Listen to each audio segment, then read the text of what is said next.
Welcome to LFTF, the podcast about turning your webinar into a lead generation machine and advancing your business objectives.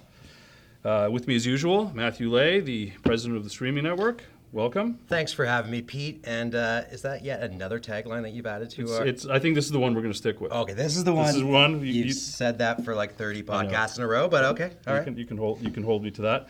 All right. So we talk a lot about technology. We talk a lot about interactive features to make webinars more engaging. But today we're looking at ways to give your audience more inspiration and what they can do with their next virtual event. There are different types of virtual events, different types of webinars. How do we want to tackle this subject today? Well, I think that what I'm going to try and do is I'm going to try and break it down into things that we can do for an internal event versus an external. Right. So when you're talking about an internal training event or an internal employee engagement event like a town hall or a CEO roadshow, you can have more fun with it. I think our audience is used to seeing that in their physical events. You can play with music and themes that you would never do with an external facing webinar because it's only going to be seen by your employees. Also, there's no commercial intent, so you can use music that you maybe couldn't use in an external event and different things like that. So internal, you can have a lot more fun, and we do see a lot more fun being done in those. External, you got to keep it a little safer. It can be seen by the media or anybody else, but it doesn't mean it has to be boring. I think we've talked about that a lot on here, but I will separate the two when I give my examples and I talk about what I've seen work and not work. Right, fair.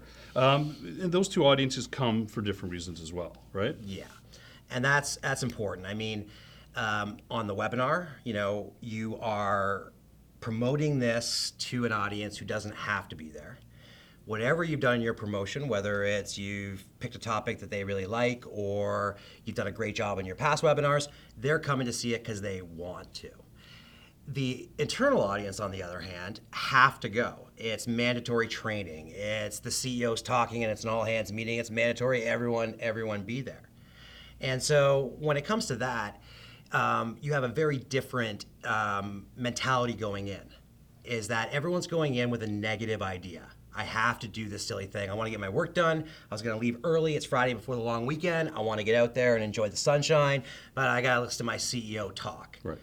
And so that's why I think even in many cases, more attention needs to be put on the fun factor of those events to turn people's idea around. Right.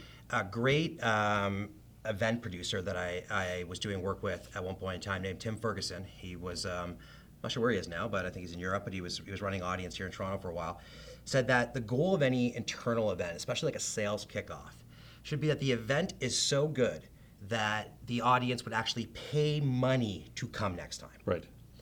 And I would suggest that the goal of any virtual event for internal should be that the virtual experience is so good that people who were sitting in the room with the CEO feel left out, that it wasn't as good for them because they had to be in an audience and they didn't get to do this from their desk or their office or their pajamas at home. Right. And it's show business, really. I mean, even if it's a corporate event, you're still you're putting on a show. Yeah. Right. You got to put on a show. So what are some we're talking about tips and tricks. Yeah. What are some things that work regardless of whether it's internal or external audience? Well, you stole some of my thunder when you started talking about how it has to be a show, business. Because we talk about that all the time on this show, is that you want to try and create a show format, right? And that show format needs to be relatable to your audience and needs to be something that they understand what's going to be happening so when they come back the next time. And a show or show business, as you put it, is something that can get people moderately excited about some of the topics we discuss on a day-to-day basis. So when you look back at an internal, right, what gets your juices running is not, we've got a national WebEx session happening this week. It's going to be awesome, this national so WebEx. Excited for the WebEx. I know, and I'm beyond the fact that often when I'm involved in this, it's never on WebEx, right? It's on our webcast webinar platform where people still use it like Kleenex, and that's not exciting. For that matter, neither is a CEO town hall or a all-hands meeting or whatever it might be. And so let's just even start with the fact that let's change the title of these events as a beginning. And then often with anything, and marketers understand this best, is that the title and the promise of the event needs to fulfill on what you say it's going to. So an example of one that worked really, really well was a program that we ran for years until he retired at Hydro One, which was a show called Live with Len.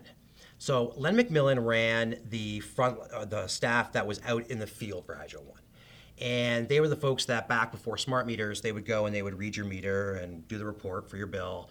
They were also ones that would clean up debris around different sites. There was a number of field operatives. There's a forestry division and all of that. And as they were getting ready for smart metering to come in, his portfolio was growing in the number of people, but also there was a lot of anxiety about who was going to have a job and where people were going to transition.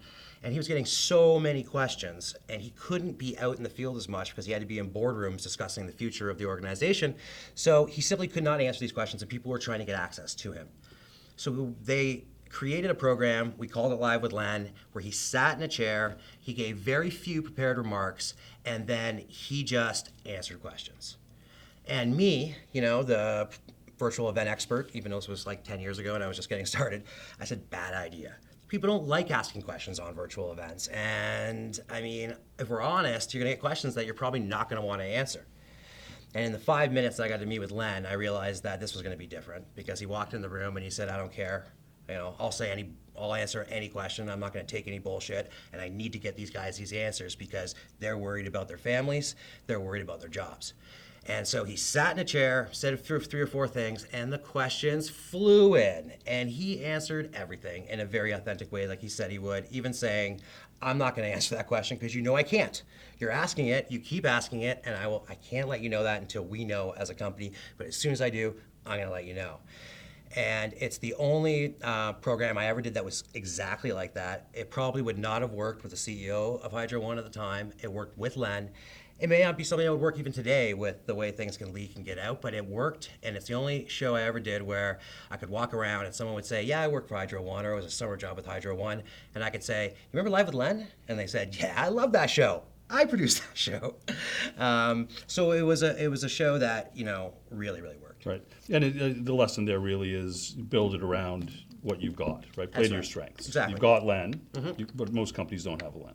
So you got to create other things. There was I remember, and we've talked about this in the past. There's the ping pong, HubSpot's ping pong ball. Right. Tell us a little bit about. So that's a good example when you start going external. Yeah.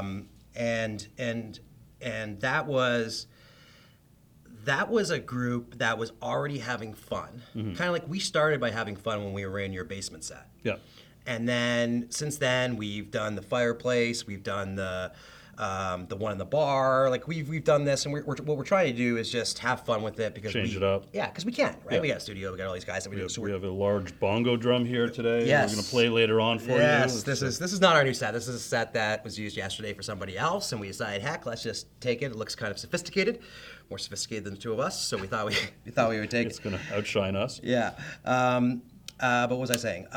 So that HubSpot one is a great example of an external audience, and it works for them, and it might not work for all of you.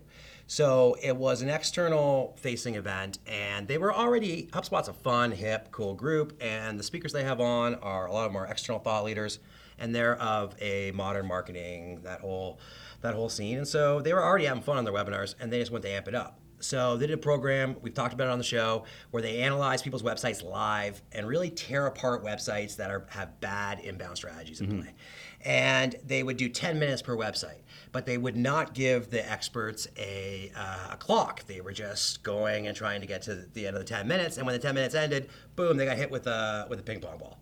They started with a football. Apparently, people got scared, so they moved to a ping pong ball, and there was a person sending a ping pong ball throughout to give them the warning that the time was up. Very fun.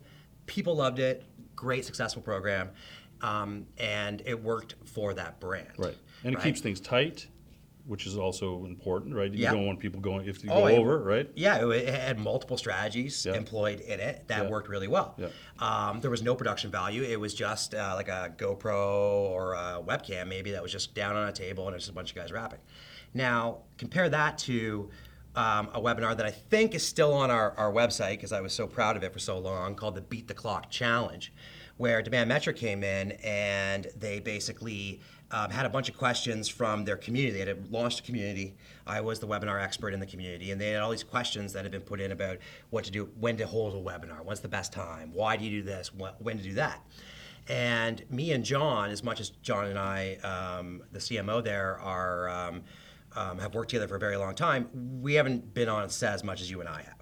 And so he wasn't comfortable with as comfortable with the environment as I was, and me and him didn't have the rapport. Things were much more scripted.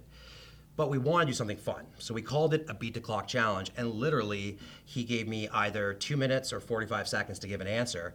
And if I went over, someone honked a horn out of the other room, and that told me that my time was up.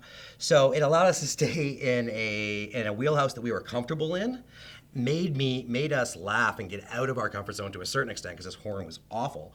But it was a way of doing something similar in an environment where we weren't quite as maybe free and open as they are at HubSpot. Right. But still created a level of excitement in you, created a level of anticipation in the audience, and it's Yeah. I mean, it's something that I always said that I should do again if I had that many sort of questions. Maybe for our next podcast. Yeah, maybe. But like, just going back to internal for 1 second, and that is, there's a lot of inspiration that you can take from programs that you've watched. So when we go external, we always say, look at podcasts for audio events, look at news broadcasts for format. 1+2 guests, remote hits, whatever it might be. We've done that to the end. But for internal, you can do a lot of fun. And when you start thinking, your mind's going to go to formats that you've seen before, like the fireside chat. Mm-hmm. Invented by FDR as a radio address to the nation, worked because it was the only time that a president had just sat there and spoke to the nation the way that FDR did. Trust me, it's been done, and it's not going to work for your next internal event. Unless you really go for it and you put on, a smoking jacket and you make it like it's in a basement, then that might be funny. But one guy sitting there just kind of talking like that isn't going to play very well, virtual or otherwise. But some things that I've seen work really well are I've seen people go full on Sports Center. So they're doing a quarterly update, and rather than doing it just people talking, they're giving the numbers to the sales team, and they're doing it like they're two people on a news desk, and they've got graphics, they've done whatever. I've seen it work well in training and learning activities where they've done like a game show, Family Feud, one region versus another, or Jeopardy challenge or something like that. So anything that is a show format that has a little bit of fun in it is something that can be related to an internal event.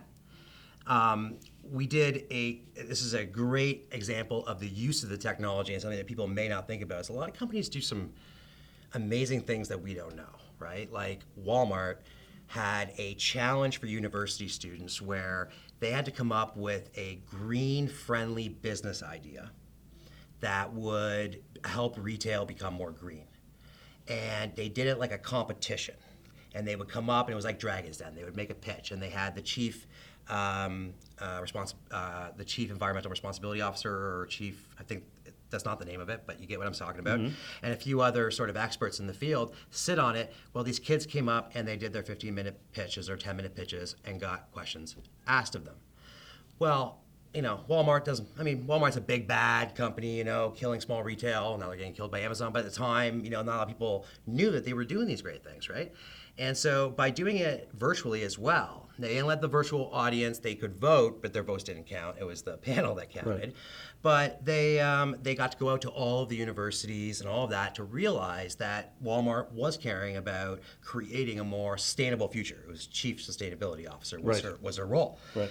And so basically that event got them a lot of eyes, a lot of publicity, followed that kind of Dragon's Den-y approach. And, when they gave away $100,000 as a business, startup investment to these kids that came up with this idea, that was a really pretty amazing aha moment for that event. Right. So those are ways that you can take a standard idea and move it to something that's a little more fun and a little more like a show. And in the process, potentially redefine yourself if that's the goal, right? That's right. Really elevate the brand in a way that your commercials or other things potentially can't. So we talk at length about events that are virtual. Yep. And there are many examples of that, and especially with internal communications events, there are those elements that are both in person and there's a virtual audience. Yeah. So maybe we can talk a little bit. How do you handle that? How do you do that thing where it's both? Well, Yeah, a lot of the bigger events, whether it's your user conference, you're doing a brand launch, you're doing a CEO town hall. I mean, your speakers are in one location. And if you're not going to decide to go straight webinar, bring them into a studio like this, or do it from an office and everyone else somewhere else, you're always going to have that hybrid audience. And I think that the biggest mistake, and again, we've talked at length about this on this show, is the virtual audience already feels like they're secondary. And in many cases, they are. In many cases, they are an afterthought by the event organizers. They held an event that's going to be somewhere. They realized we're not going to reach this audience in North Bay or in Vancouver, Toronto-centric sort of company. And so we're going to have to do a webcast of it so we can reach those guys that can't be here. Well, they already are going into this feeling that way because they know where the head office is. They know the CEO sits in Toronto. They know that Toronto has the conferences that they can't go to. They get that because they're not in this region. We forget that because we live here and everything's available and we can make those decisions ourselves.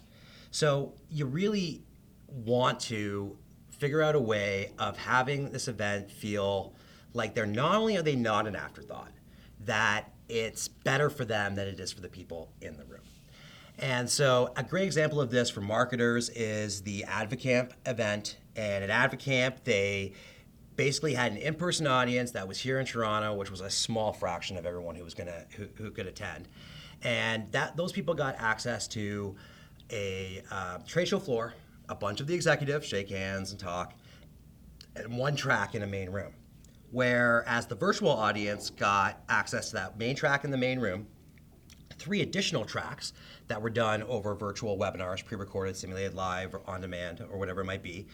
And they even got little interviews with the people that were talking on the main stage afterwards and they actually did not a fireside chat, I couldn't call it that, like a campground chat, where they sat down in some Adirondack chairs and talked about what just happened on stage and why it was important. The virtual audience had 4 times the amount of access and content as the in-person audience had. And the in-person audience got this later in a follow-up, but really this event was made the virtual audience feel like they were the primary, Right. and that the people in person were just filling seats. Right. And so because it's virtual, you have an opportunity to give them more. Do it. You are not going to isolate that in-person audience. They are there for a specific reason. They like your event. They like you. Or they sit with the CEO in the main room and they're kind of forced to do that. Right. It gives people, I guess, when they're there, it gives them a closeness, but really it does give you the opportunity to turn that perception around, right? That's right. We're secondary people. In fact, really articulate the importance of and that's something that companies around the world struggle with, right? Doing these sorts of things. When you're doing a global event across multiple locations, across multiple regions, so what should you be focusing on? What are the areas that you need to be cognizant of? You got multiple locations where you got multiple people that are physically in a room somewhere, like they're watching on a screen in a boardroom or a conference facility, or sometimes in pharma we see them in restaurants watching these things. And you got a big audience in one location too. Is basically it's hard to make everyone feel like they're part of the same experience because everyone's got a different one. Some guy's at home watching on his laptop, another guy's in a restaurant, someone's in a conference facility. So trying to pull your virtual and your in-person audience together or make everyone feel like they're part of the same event is something that makes the events that much more impactful for anyone. So years ago, when it was slides on the internet and audio on a phone, I am that old, I was, air quotes, producing a divisional town hall at PwC. We did, each division did these, we booked these big conference calls and we did slides. And there was a room in Toronto where a bunch of people went and watched it happen, and then everyone else got into boardrooms that were part of the division elsewhere. And one guy I think he was getting like a 50-year pin, or he was getting an award or something, or he won an award, I don't know what it was, but at one point in time, they're in Toronto, and they say, now we're gonna go to Vancouver because we've got someone in Vancouver that accomplished something or whatever.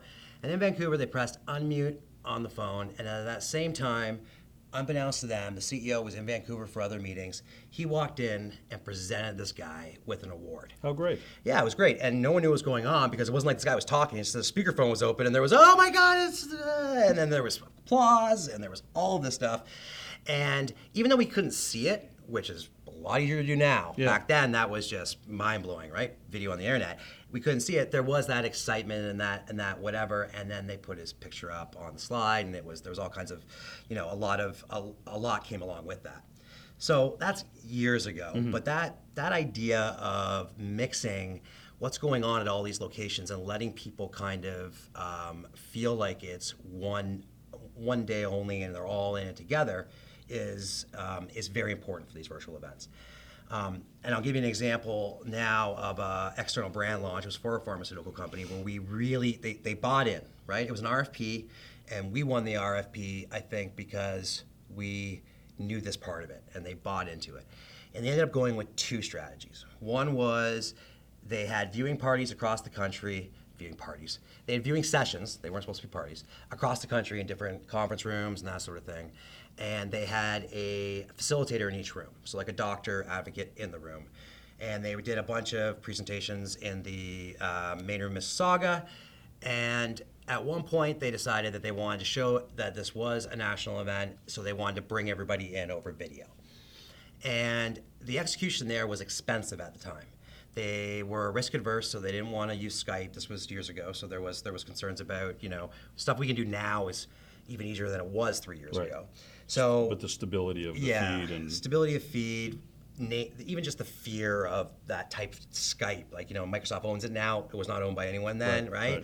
There's like fear of that. So we had to install dedicated internet in each of these venues, and then we had to install video conferencing units for the day.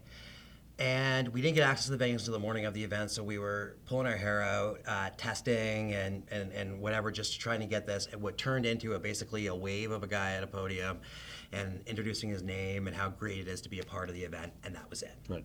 So the execution on the far end wasn't great because having him on was nothing more than just to prove that we had events going on.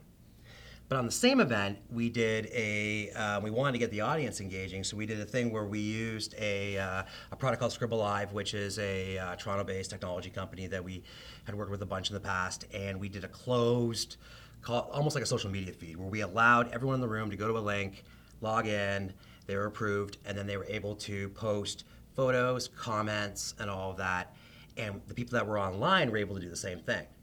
And a weird thing happened as people logged in for the 45 minutes or so that they were there eating and getting ready to go, is that people started taking photos of food that was being served, the wine, the venue, and comparing who had a better experience, Vancouver or Toronto. And although it was not the intention to have anyone brag about that, it then started to have people see that they knew other people, other doctors, other people that they knew, and they started sending messages to one another. And by the time the event started, everyone was sending messages in for questions, comments, making comments like, "Oh, I love your tie" to the speaker and all that stuff. So we got that engagement going. No testing required. Right. It was a pretty simple and easy thing, and that was a way that everyone felt like on that day they were part of the same event. Right. And any event, it's really about creating that social connection. I mean, that's why you bring people together, right? That's if you can bring them virtually together and have that kind of exchange and interaction. And that's always been the struggle, both Yeah. for speakers to connect with their audience and with audience members to connect with one another. Is you can't do that virtually as well. Right. And so people always feel like that's why we have to be in person sometimes. And you can't actually even fake that. That just happens. And when it happens organically like that, how wonderful. Yep. It's really about the audience, right? I mean, Yeah. at the end of the day, like any event, you need the audience to be engaged.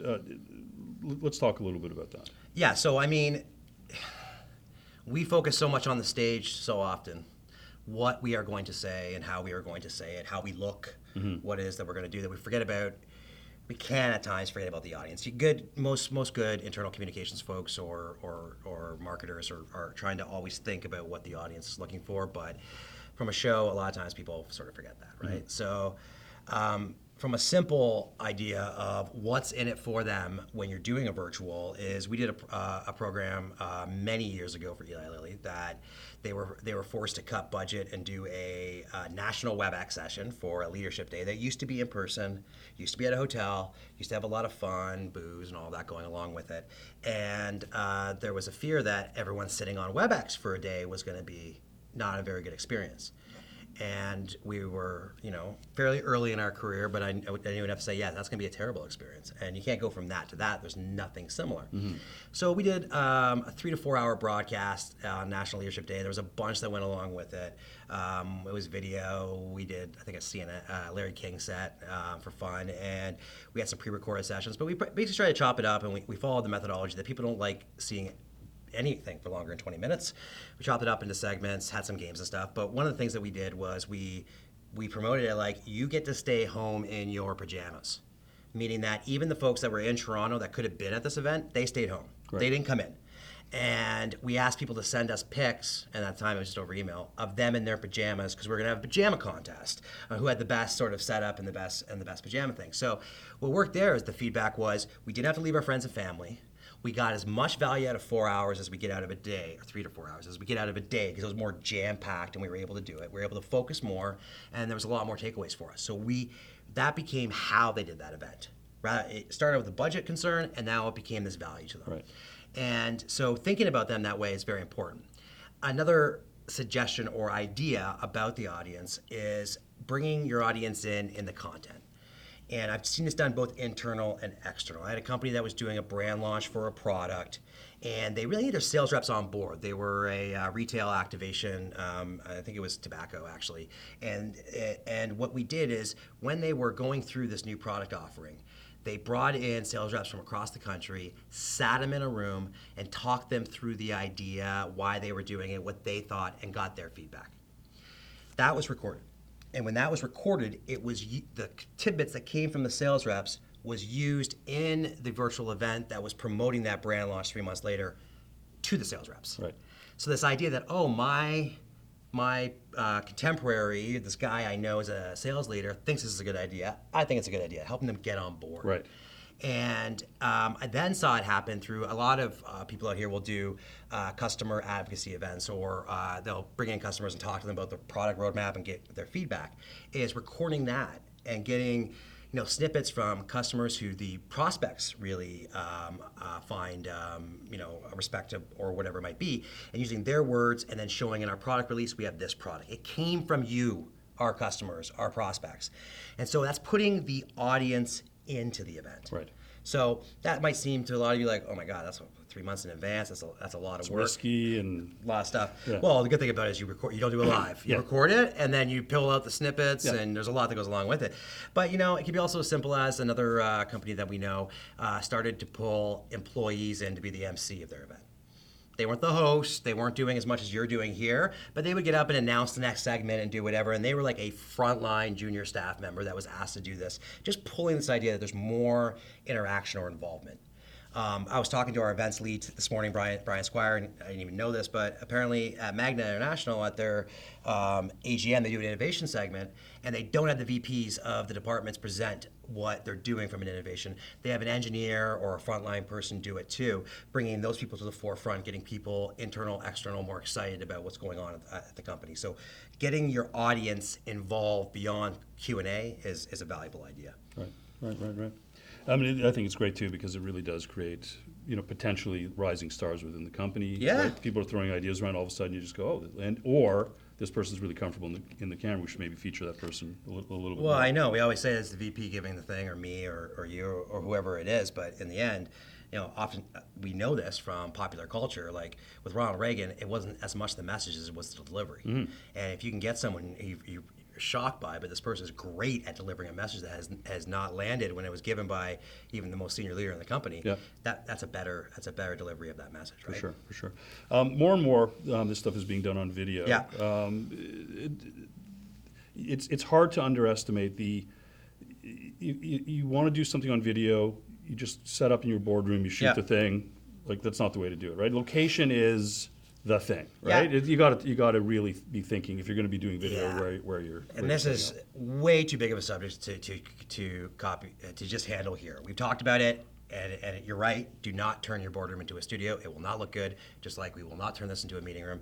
But location can bring value because it can bring hype and excitement, right? So if you got like a user conference or you've got an event, there's a reason why the political commentators from NBC and CNN go to the Democratic National Convention to be on the floor while it's happening, even though there's all that noise in the background, is that it adds excitement to the day and it adds something to it. So live from a conference or something is cool and it works.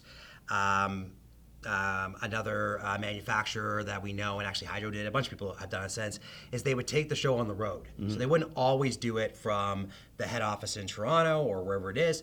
They would go to like a facility, actually, a manufacturing facility in another region, and they would show up, and when they showed up and broadcast from there, it had its own unique feel. The floor manager was super excited to have him, and he got to say the introduction and really became part of it, but it was cool for everyone else to see these facilities that they'd never seen.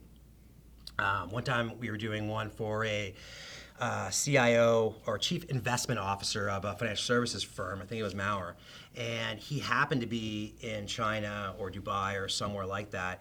And he was there because one of their big funds was a foreign investment fund or whatever it was. So he did it from there. He did it over video conference, and he showed photos of places he visited because he brought his family with him. I'm here talking to these companies and doing this. Brought my family too and saw these great things, and this is why we're investing in X, Y, and Z. So I don't know that he necessarily needed to do it from the location at that moment in time, but there was something about that gave it an authenticity and really worked. Right. So I would say, where possible, use location as a way of enhancing what you're doing, especially on video. And again, we have I think we did a podcast on this about making sure that those two things match. Yeah. Well, it's the medium is the message, right? I mean, Yeah. that's ultimately, that's the thing. So we're seeing a lot of trends. We're seeing a lot of things happening, in the last half of 2019. Yeah. What are some of the things you think are going to carry over? What are the things you're seeing now that you think people can sort of bank on over the next couple of years? Well, more.